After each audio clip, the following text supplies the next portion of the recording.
अगर गाइस आप लोग कनाडा आने वाले हो 2024 या 2025 के अंदर, तो ये बहुत इंपॉर्टेंट वीडियो होने वाली है आप लोगों के लिए, बिकॉज फाइनेंशियल चीज़ों के बारे में लोग बात करने वाले हैं। अगर आप लोग कनाडा आने वाले हो अभी फ्यूचर के अंदर, सो IELTS से लेके कनाडा फ्लाइट तक का आपका कितना खर्चा होगा, सारा हम लोग स्प्लिट कर करके आप लोग को स्टेप बाय स्टेप बताएंगे किस तरीके से कितना आप लोग को कहाँ पे पे आउट करना पड़ेगा। So make sure you watch the video till the end. अगर आप लोग का कनाडा आने का प्लान है तो एक रफ आइडिया आप लोग को मिल जाएगा कि भाई इतना पैसा आपको हैंड में, मतलब अपने पास रखना है बैंक में, ताकि आप लोग कंफर्टेबली कनाडा आ सको।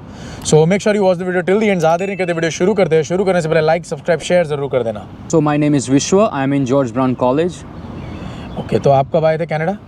2024 Jan intake. जैन इनटेक में आए थे, राइट? तो GIC आपका वो टाइम पे डबल नहीं हुआ था, राइट? ना. तो ठीक है, तो GIC गाइस हम लोग डबल कर देंगे, बिकॉज इनका जो था वो 6 लाख के आसपास होगा कुछ। या सो अभी डबल हो गया। अगर आपको ना पता, $20,000 GIC आप लोग को देना होता है। सो चलो वो छोड़ो, हम लोग टोटल आप लोग को पूरा कट वटा के टोटल प्राइस आप लोग को बताएंगे। सो सबसे पहले आपका IELTS का खर्चा होगा, राइट? या. हाँ, तो IELTS का खर्चा कितना हुआ था? 16,250. ये एग्जाम का खर्चा है? या. ओके, एंड उसके अलावा आपने कोई कोचिंग लिया था? हाँ, मैंने कोचिंग लिया था जिसका चार्ज था 14,000. ओके, सो 16,000 कितना एग्जैक्ट बताना? 16,250. 16,250 इनका IELTS का एग्जाम का कॉस्ट हुआ है, एंड उनका कोचिंग का 14,000 रुपीज़ हुआ था, ठीक है? ये रुपीज़ में बता रहा हूँ, कैड में नहीं बता रहा हूँ, ठीक है? तो एक आपको इंडिया में बैठे बैठे रुपीज़ में ही आइडिया हो जाएगा कि कितना हो रहा है आपका। उसके बाद एक बार IELTS आपका क्लियर हो जाता है गाइस, बिकॉज इनका फर्स्ट अटेम्प्ट में हो गया था। या. हाँ, इनका फर्स्ट अटेम्प्ट में हुआ था। अगर आपका फर्स्ट अटेम्प्ट में नहीं होता है तो 16,000 रुपये एक और बार ऐड करने पड़ेंगे, राइट? नो, दैट्स 12,000 के करीब होता है रीचेकिंग में, इफ तुम देते हो। नहीं, रीचेकिंग नहीं, अगर फिर से ही देना है कि ना होता है। या, दैट्स 16,250. या 16,250 होगा। एंड रीचेकिंग का ये कह रहे थे कि भाई अगर फॉर एग्जांपल आपको लगता है कि आपके ज़्यादा मार्क्स आए, मतलब आ सकते हैं और आपको नहीं मिले हैं, तो रीचेकिंग के लिए भी बहुत लोग देते हैं 12,500 समथिंग। हाँ, उसका चार्ज ये बता रहे 12,500, बट वो सबके लिए नहीं होता है। कुछ लोगों का मार्क्स आएगा ही नहीं, कुछ का आएगा तो ठीक ठाक आ ही जाएगा, ठीक है? तो IELTS का आपको आइडिया लग गया। उसके बाद हम लोग बात करेंगे पासपोर्ट का, बिकॉज इनके पास पासपोर्ट भी नहीं था। या. तो कितना हुआ था पासपोर्ट? 3,500. तो ये पासपोर्ट का खर्चा था, लाइक आपको पूरा पासपोर्ट हैंड में मिल गया था? हाँ, हैंड में न्यू पासपोर्ट मिलने का खर्चा है। ये भी सबका नहीं होता है, ठीक है? इनका था। मैंने इसलिए बता रहा हूँ बिकॉज अगर आपका नहीं होगा आपके पास पासपोर्ट, तो एक थोड़ा आपको टोटल कॉस्ट पता लग जाएगा, ठीक है? तो 3,500 पासपोर्ट का खर्चा। उसके अलावा आपका उसके बाद क्या हुआ था? उसके बाद मैंने कॉलेज में एप्लीकेशंस की थी, जिसमें मैंने जॉर्ज ब्राउन में एप्लीकेशन की थी, तो 7,500 कॉस्ट था। बाकी कोई कॉलेज इसमें फ्री एप्लीकेशंस भी होती है। तो आपने जो जॉर्ज ब्राउन में एप्लीकेशन किया तो खुद से किया था? ना, वो मैंने इंस्टीट्यूट से करवाया था। इंस्टीट्यूट मतलब कंसल्टेंट? या, कंसल्टेंट कितना प्राइस लेता है? वो फ्री में था, उसको कोई प्राइस नहीं था। कंसल्टेंट ने कोई भी प्राइस लिया नहीं था आपसे? ओके, तो अभी आजकल तो गाइस ये शुरू हो गया है कि कंसल्टेंट्स प्राइस आपसे नहीं लेते हैं, वो डायरेक्ट उनका टाई अप रहता है कॉलेजेस के साथ। तो जैसे वो आपको एडमिशन देते हैं उनको कमीशन मिल जाता है, राइट? सो ठीक है, चलो वो आई थिंक बहुत सारे लोगों के पास मतलब कंसल्टेंट्स प्राइस नहीं लेने वाले, तो उनको हम लोग काउंट नहीं करेंगे। बट जॉर्ज ब्राउन में जब आपने लाइक एप्लीकेशन फ़ी तो होगा? या, 7,500, अप्रॉक्स 7,500. या. सो गाइस देखो, ये जो प्राइसेस बता रहे हैं ना, इसमें 500-1000 रुपये इधर उधर ले लेना, ठीक है? बिकॉज इन्फ्लेशन के हिसाब से हर सेमिस्टर में या हर बार प्राइसेस इंक्रीज़ होते हैं, ठीक है? सो उस हिसाब से लग रहा है अभी 7,500 आपका जॉर्ज ब्राउन का एप्लीकेशन फ़ी। ओके, और एक बार एप्लीकेशन फ़ी आपका हो गया तो दूसरे कॉलेज में जब अप्लाई कर रहे थे तब उनका एप्लीकेशन फ़ी नहीं था? ना, वो फ्री में एप्लीकेशंस थी। ओके, यूएस जब मैं आया था तो मैंने जितने भी कॉलेज में या यूनिवर्सिटीज़ में किया था, वहाँ पे मेरे को एप्लीकेशन फ़ी देनी पड़ी थी। Okay, right? तो आई थिंक अभी चेंज हो गया होगा। या. सो ओके, चलो इनका जॉर्ज ब्राउन का एप्लीकेशन फ़ी। उसके बाद आप लोग को ऑफर लेटर आया आपको वहाँ से? हाँ, जॉर्ज ब्राउन से। कितना टाइम लगा था? Nearly 2 months. 2 मंथ्स में इनको ऑफर लेटर आया था, राइट? उसके बाद आपने फिर उसका फ़ी दिया होगा पूरा? हाँ। वो कितना था? वो था 10,95,000, मीन्स नियरली 11 लाख। 11 लाख के आसपास 1 ईयर का, मतलब 2 सेमेस्टर्स? या, 2 सेमेस्टर। और आपका कोर्स कितना है? 3 ईयर का है। 3 ईयर का कोर्स है? Oh my God. सो मतलब 11 लाख आपका 1 ईयर का है? या. सो 11 लाख इंटू 3 कर लो यार, 33 लाख इनका टोटल लाइक आपका जॉर्ज ब्राउन का खर्चा है, राइट? सो ये डिपेंड करता है गाइस कोर्स टू कोर्स। आपका कोर्स कौन सा है? Business administration finance. Business administration finance इनका कोर्स है, तो इसका फ़ी इनका 33 लाख के आसपास हुआ है, राइट? सो अगर आप दूसरे कोई जगह पे आते हो तो उसका 33 से 35, कुछ का 40 भी पहुंच जाता है। एंड आपका 3 इयर्स का है, सो इसलिए थोड़ा ज़्यादा है। मोस्टली मास्टर्स वाले का 2 साल का होता है। हाँ, ठीक है। सो इस तरीके का गाइस सीन है एप्लीकेशन का एंड ऑफर लेटर आने तक का पूरा कामकाज। उसके बाद आपका आगे का क्या था? आगे फिर मेडिकल करवाया था। मेडिकल में मेरा चार्ज हुआ था 6,400। और किसी लोगों को टैटू होता है, वो लोग टैटू का अलग से चार्ज लेते हैं, दैट्स नियरली 3,400। ओके, सो अगर आपके पास टैटू वैटू कुछ भी नहीं है बॉडी पे तो आपका है 6400। 400 या और अगर टैटू और ये सब है तो उसका 3300 अलग से। हाँ।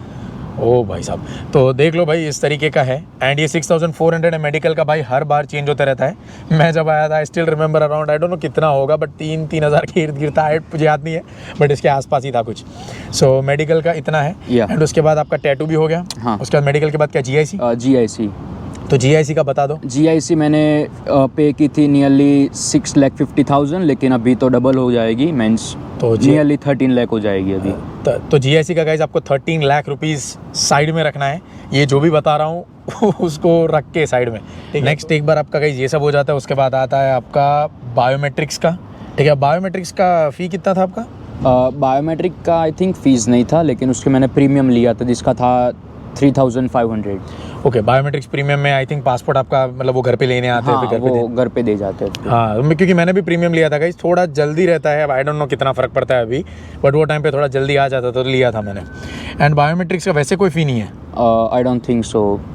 कुछ तो होगा, I am not sure about, मेरे को भी I am not sure about that. ठीक है, चलो बायोमेट्रिक्स प्रीमियम का इनका 3,500 है। अगर आपका होगा नहीं होगा थोड़ा बहुत रख लेना, फ्री में तो कुछ नहीं होता है, ठीक है। सो बायोमेट्रिक, उसके बाद क्या था आपका? Study permit. Study permit file की थी। ओके, तो उसका कितना? उसका था 15,500 अप्रॉक्स। ओके, सो ये स्टडी परमिट फाइल का गाइज, एक बार आप लोग का बायोमेट्रिक्स आपका मेडिकल सब क्लियर हो जाता है, देन स्टडी परमिट का जो स्टैम्प मारती है ना कनाडा का, उसका ये 15,000 राइट?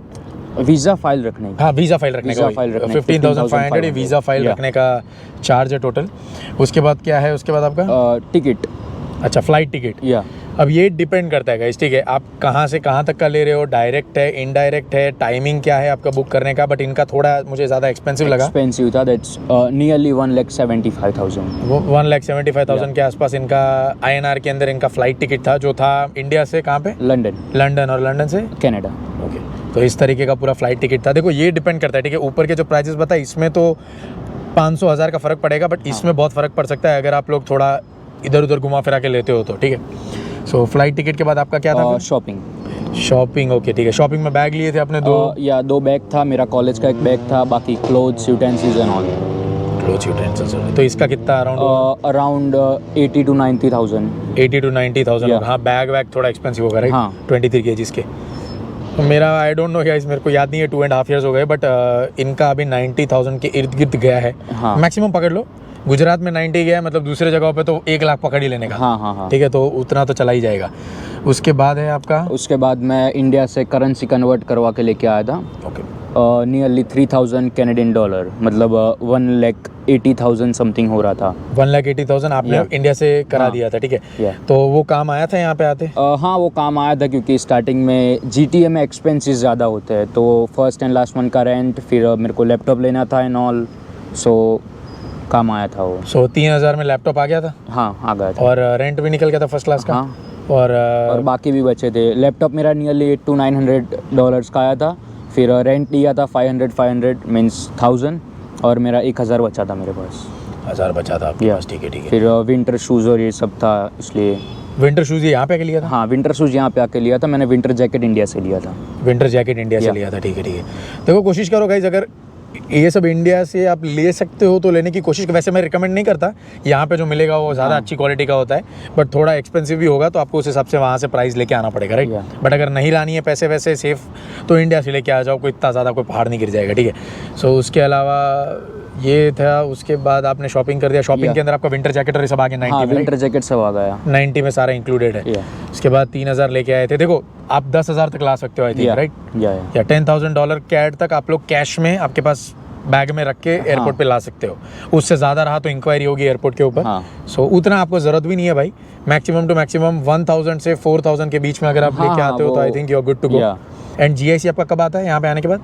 GIC आफ्टर 5 days मैंने एक्टिवेट करवा दिया था आपका बैंक के साथ। एंड आपके अकाउंट में आई थिंक वही टाइम पे कुछ पैसे आए होंगे ना? या आफ्टर 24 hours। तो ओके, तो फिर तो आप कैश भी नहीं लेके आते तो भी you can like done. Okay, तो ठीक है। ओके, सो देखो भाई 1,000 से 3,000 अगर आपको लाना है कैड तो लेके आओ, या तो आपका जब बैंक यहाँ पे आके एक्टिवेट कराते हो तो वही दिन आप लोगों को पैसा मिल जाता है।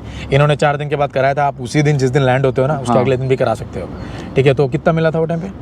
$2,000। $2,000 इज़ मोर देन इनफ, ठीक है, रेंट पे आउट करने के लिए, खाने के लिए एंड फॉर 1-2 मंथ्स के लिए इनफ है या। स्टार्टिंग में तो। लेकिन मैं सजेस्ट करूँगा कि आप इफ़ डॉलर कन्वर्ट करवा के लाओ तो पेपर वर्क के साथ लाना, तो एयरपोर्ट पे कुछ इंक्वायरी या कुछ हो तो आप प्रूफ दिखा सको उनको। या इसके अलावा गाइस हम लोगों ने आई थिंक मेडिसिन का कॉस्ट नहीं डाला, बिकॉज मेडिसिन का भी हुआ होगा। हाँ, मेडिसिन का नियरली हो जाता है। मेडिसिन का भी अभी देखो ये डिपेंड करता है भाई आपको कौन सी बीमारी है, किस चीज़ की मेडिसिन आप लेके आ रहे हो, पर्सन टू पर्सन वेरी करता है। ठीक है, मैंने एक वीडियो बनाई थी मेडिसिन के ऊपर, होपफुली वैलिड हो, ठीक है, डाल दूंगा स्क्रीन के ऊपर। सो उसके अलावा आपका कुछ और याद आ रहा है? ना, उसके अलावा और कुछ नहीं था। that's it। यहाँ पे आने के बाद कोई खर्चे हुए थे? यहाँ पे आने के बाद नॉर्मली विंटर शॉपिंग करते हैं वही, फिर फ़ोन तो लिया नहीं था? ना, फ़ोन नहीं लिया था। फ़ोन नहीं लिया था ना, राइट। लैपटॉप लिया था आपने ना? या लैपटॉप लिया था। और उसके बाद एयरपोर्ट से घर पे आने के अभी कुछ हुआ होगा? या वो मेरे रिलेटिव्स थे तो उन्होंने मेरे को हेल्प करी। चलो ठीक है, अगर विंडसर जा रहे हो तो फिर तो ज़्यादा होगा, ठीक है, बिकॉज 200-200-200 के इर्द गिर्द, नहीं 200 तो नहीं, ज़्यादा बोल दिया मैंने। हाँ, नियरली 150 तक लेके आ जाना, Yeah. ठीक है, बिकॉज आई थिंक GTA से विंडसर का पर पर्सन प्राइस है $40, $50, 50-60 के इर्द गिर्द लेते हैं, मुझे एग्जैक्टली याद नहीं है, बट इसके आसपास कुछ है। सो 100 लेके आ जाना यार, 100-150 के बीच में, तो थोड़ा सेफ रहे, कोई ज़्यादा बोल दे तो भी कोई प्रॉब्लम ना हो। उसके अलावा और क्या प्राइजेस होते हैं फ्लाइट में? और कोई प्राइजेस आई डोंट थिंक होंगे, राइट? ना, वो फिर सब्जेक्टिव मैटर है। सब्जेक्टिव मैटर है, ठीक है। तो जितना गाइज हम लोग ऊपर से बता सकते थे, ये जो खर्चे हैं ये होने ही है, ठीक है। इसके अलावा अगर आप ऊपर से करना चाहते हो तो वो पर्सन टू पर्सन वेरी करेगा। सो टोटल अपना खर्चा हुआ अराउंड 28 लाख। 28 लाख, और ये 28 लाख के अंदर 1 ईयर का कॉलेज फ़ी है, ठीक है। दो आगे इनके 3 साल का पूरा कॉलेज फ़ी नहीं ऐड किया है, पूरा 3 साल का करोगे तो बहुत ज़्यादा चला जाएगा।